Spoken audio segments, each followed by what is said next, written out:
Good evening, this is Frank Knight. May I introduce our co-editors for this edition of the Longines Chronoscope? Edward P. Morgan and Larry LeSueur, both of the CBS television news staff. Our distinguished guest for this evening is the Honorable Dr. Carlos Hevia, well-known Cuban statesman. Senor Dr. Hevia, I think it's only fair to warn you, sir, that Larry LeSueur and I are going to feel free to ask you a variety of questions, not only about Cuba, but Latin America in general, because we discover not only have you held high office in the Cuban government from provisional president on down, but that you were a graduate of our Naval Academy at Annapolis, so that you have a sympathy for and an experience with the North American point of view. However, it must be said, I suppose, that we North Americans can become very careless in our relationships and our attention to the problems and other matters of concern of our neighbors, and it's probably not an exaggeration to state that we often think of Cuba as the home of the rumba, the conga, and Ernest Hemingway, and perhaps, of course, sugar, and not much more. We learn, however, very recently that the situation as regards politics and economics is intense, to say the least. Will you comment on that for us now and give us a description of your version of the situation? I'll be very glad.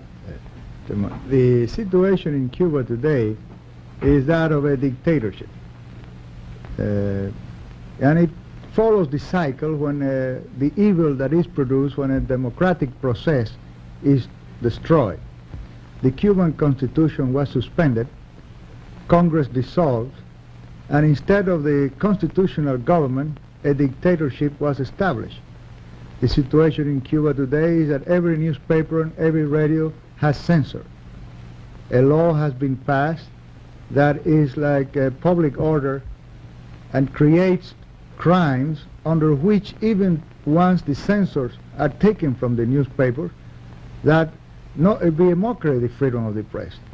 And in defense of the Cuban newspaper men, I'm glad to say that they have not accepted this censorship without a protest, and that today most important papers do not publish editorials, and columnists are not writing. They're just publishing wires and news as a protest on that situation in Cuba.